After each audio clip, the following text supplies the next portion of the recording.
हमने इसके पहले पढ़ाया था चंद्रगुप्त मौर्य।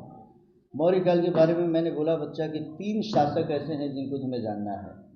मौर्य वंश का संस्थापक कौन? चंद्रगुप्त मौर्य। उसका बेटा कौन? बिंदुसार। और उसका बेटा कौन?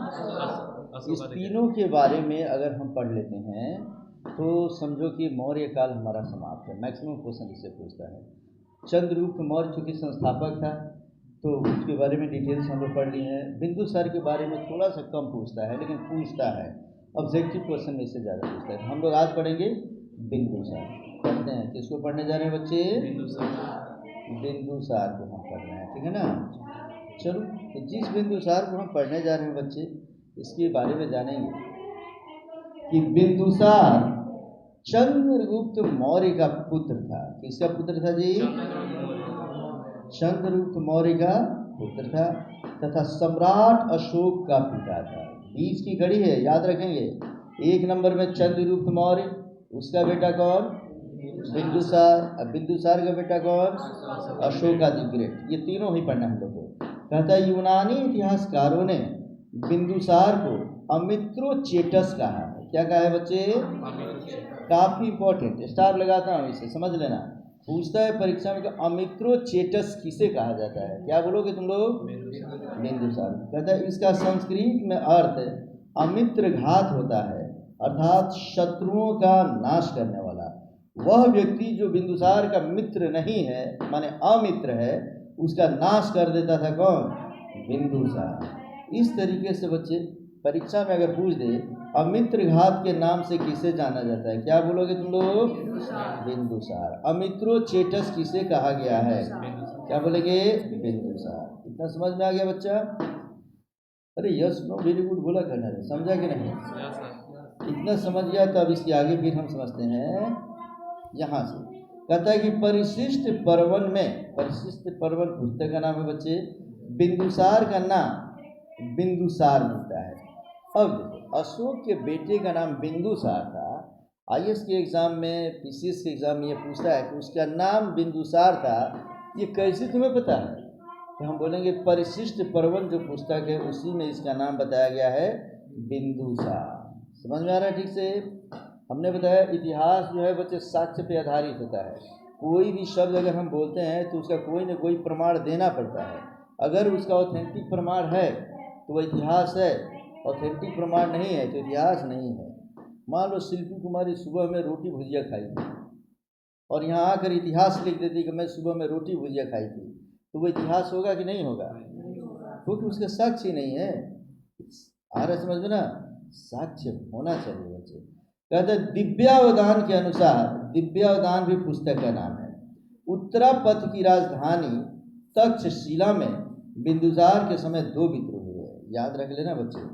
दिव्यावदान एक पुस्तक है, उसमें बताता है कि उत्तरापथ की राजधानी माने जिस समय बिंदुसार वहाँ का शासक था उस समय अलग अलग राज्य जो बांटे गए थे उसमें उत्तरापथ भी एक राज्य था।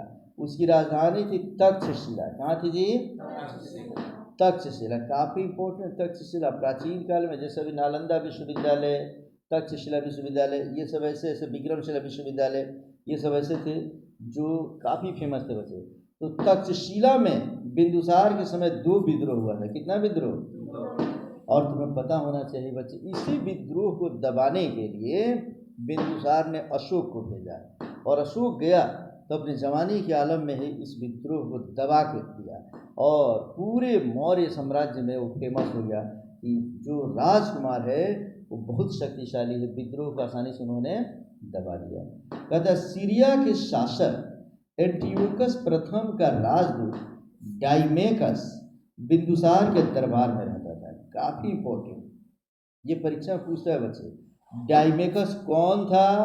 तो लिखेंगे सीरिया के शासक एंटियोकस प्रथम का राजदूत था।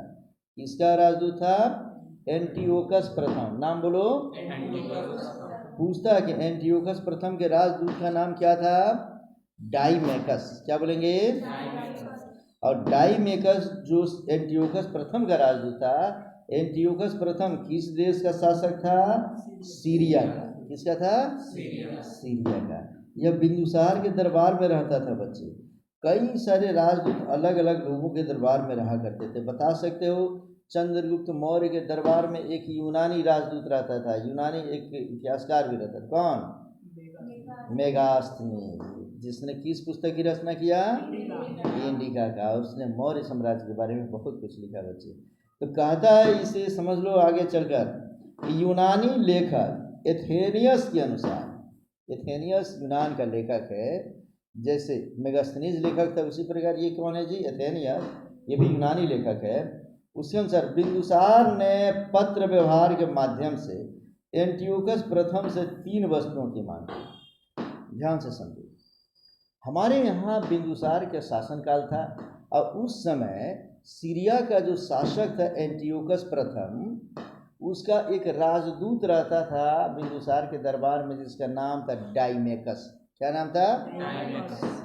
तो एक लेखक है एथेनियस, वह लिखता है कि सीरिया का शासक एंटियोकस प्रथम ने अपने राजदूत डाइमेकस से कहा कि तुम जहाँ रहते हो भारत में, वहाँ का शासक बिंदुसार है, उनसे बोलो कि हमें 3 चीज़ें दे दें, हमें बड़ी अच्छी लगती है। वो 3 चीज़ें कौन थी ये पूछता है सिविल सर्विसेज के एग्जाम में। समझ में आ रहा है बच्चे? स्टार लगाता हूँ। पहला चीज़ मांगा था अंगूरी मदिरा, माने अंगूर का जो शराब बनता है ना, वो मांगा था। बिंदुसार ने कहा बेशक ले जाओ, मदिरे का सेवन करो।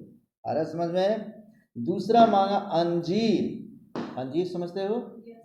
वो देख लेना, गोल गोल होता है एकदम रस्सी के अंदर।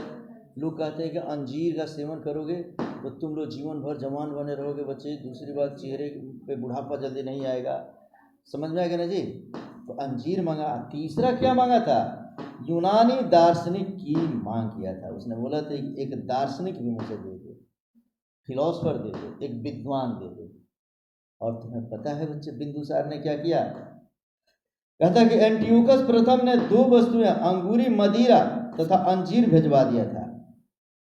ध्यान से समझो, यह जो है यह बिंदुसार से नहीं मांग रहा है। बिंदुसार किससे मांग रहा है? एंटियोकस प्रथम से। उल्टा मैंने कह दिया। ये तीनों चीज की मांग किसने किया था? हाँ, तो समझो, लेकिन यह 3 चीजें मांगा, वहां से मदिरा मांगा, अंगूरी मदिरा जिसे वोदका कहते हैं हम लोग, वो उसने भेज दिया। अंजीर भी भेज दिया। लेकिन तीसरा चीज जब मांगा, कौन? यूनानी दार्शनिक, फिलोसफर, विद्वान, तो एंटियोकस प्रथम ने 2 वस्तुएं, अंगूरी मदिरा तथा अंजीर तो भिजवा दिया, परंतु यूनानी दार्शनिक की मांग को यह कहकर अस्वीकार कर दिया कि यूनानी कानूनों के अनुसार दार्शनिक का क्रय विक्रय नहीं किया जाता है। अर्थात उसने कह दिया कि हम आपको अंजीर दे सकते हैं, मदिरा दे सकते हैं, लेकिन हमारे देश में विद्वानों का क्रय विक्रय नहीं होता है, इसलिए हम विद्वान आपको कभी नहीं देंगे। समझ में आ रहा है मैं क्या कर रहा हूँ? इसका मतलब ये होता है बच्चे कि राजा स्वदेश से पूज्य थे, विद्वान सर्वत्र पूज्य थे। दुनिया का कोई भी देश हो बच्चा, कोई भी जगह हो, राजा महाराजा सिर्फ अपने देश में पूजे जाते हैं, लेकिन विद्वान कहाँ पूजे जाते हैं? विश्व में। इसलिए विद्वानों का कद्र प्राचीन काल से लेकर और आज तक हमेशा होते रहा है और आने वाले समय में भी होते रहेगा। अर्थात हमारे देश की तो बात हमारे देश की है, वहाँ की भी बात अगर हम करें तो वहाँ का भी कोई व्यक्ति इसको अपना माने विद्वान किसी दूसरे देश में बेच खरीद नहीं करता है। नेक्स्ट अंतिम कहता है मिस्र नरेश। इसी तरह मिस्र में एक नरेश है, टॉलमी फिलाडेल्फस द्वितीय। क्या नाम है बोलो? टॉलमी फिलाडेल्फस द्वितीय ने अपना राजदूत डायनीसियस को बिंदुसार के दरबार में भेजा था। फिर से समझ लो, सीरिया का शासक एंटियोकस प्रथम ने जिस राजदूत को बिंदुसार के दरबार में भेजा उसका नाम था डाइमेकस। क्या नाम था? अब मिस्र का राजा था टॉलमी फिलाडेल्फस द्वितीय। इसने अपने जिस राजदूत को भेजा था बिंदुसार के दरबार में उसका नाम था डायनीसियस। क्या नाम था? डायनीसियस। ये राजदूत पूछता है तुम्हारे परीक्षाओं में बार बार कि किस शासक के दरबार में कौन सा राजदूत था। चंद्रगुप्त मौर्य के दरबार में एक राजदूत था, कौन सा? मेगास्थनीज, जिसने पुस्तक लिखा कौन सा? इंडिका। तो ये सब याद रखोगे बच्चे। तो इसी के साथ हमारा बिंदुसार से संबंधित महत्वपूर्ण चीज़ें समाप्त हो गई बच्चे। अब हम नेक्स्ट वीडियो में पढ़ेंगे अशोका द ग्रेट।